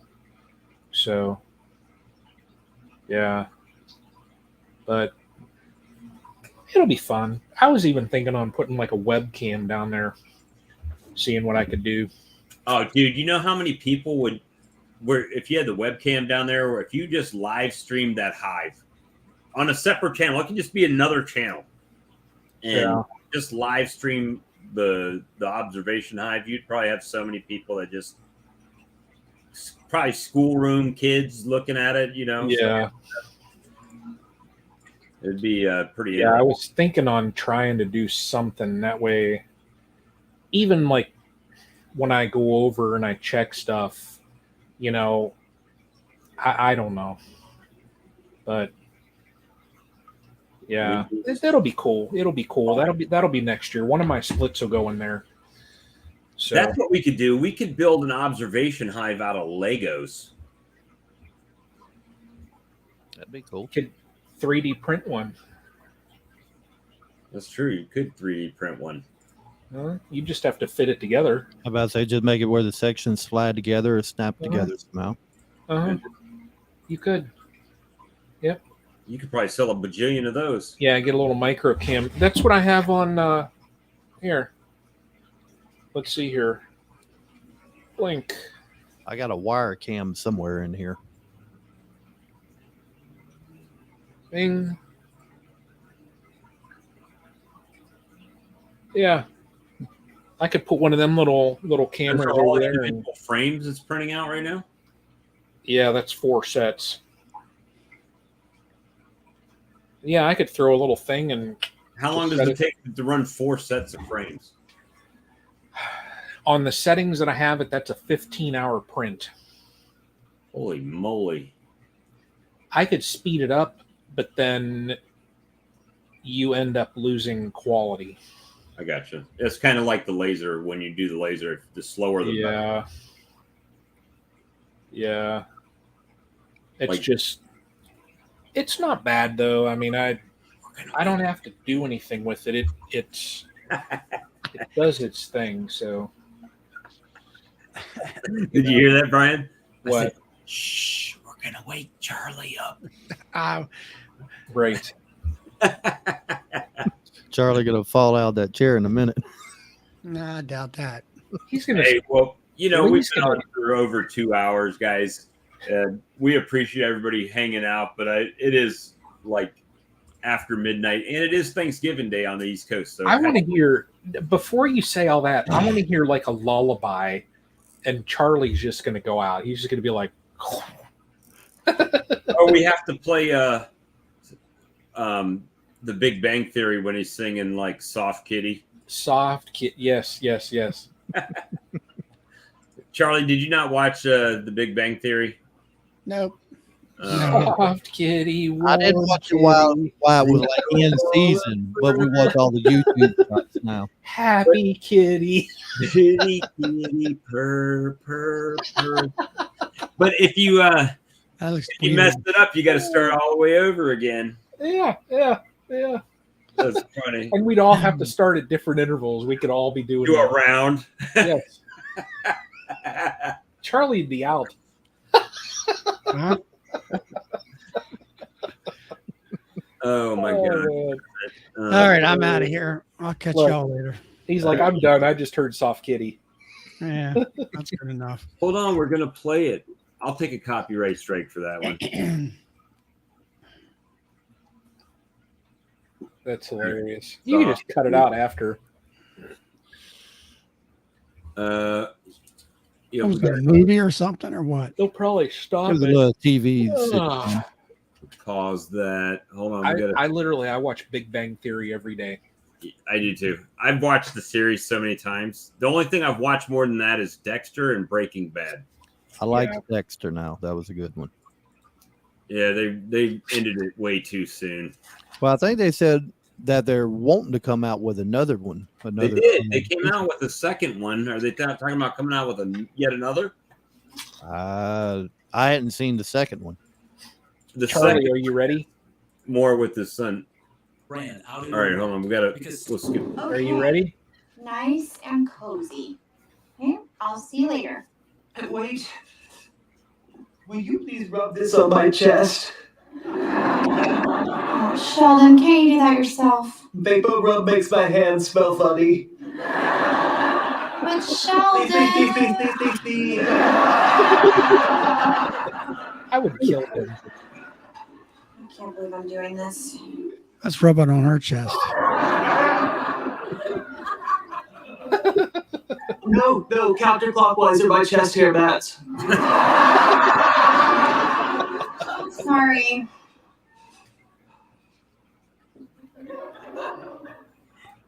Can you sing Soft Kitty? What?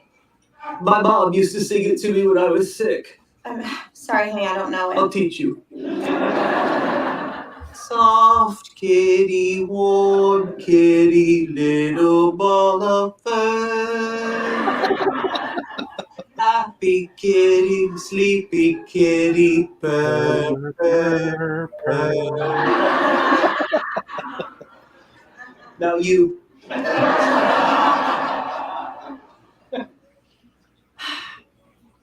Soft kitty, warm kitty. Little ball of fur. We love you. Little ball of fur. Oh, wait, it didn't finish. Oh. Oh man. Good enough. But That's yeah, hilarious. if you mess up, he would make you start all the way over from the beginning again. That's that's like- hilarious. Running gag, right? But Yeah. I've heard that and now I'm out. I bet you I already have the copyright strike in my box here. No, not yet, but it's coming. 2:00. We got it at 2:00 last time. Just cut that part out of the live. Yeah, I have to go back and redo it. But Yeah. they may not pick it up. They might. Who knows? Yeah. Oh well. All right, You guys have a y'all. good and have a ladies happy in the Thanksgiving. chat, y'all have a good one. Well, yep. Happy Thanksgiving, everyone. We still don't know if Hillbilly Hives Live is tonight or not. Did anybody hear anything on that? Last time I heard anything, Earl was saying they were on, but that's still to be determined. I guess tonight we'll find out. We'll find out together. All right, guys. Well, check them out if they're on, and if not, we'll see you next Tuesday. See ya. Have a good one, y'all. Good night. Yep. See you, Brian.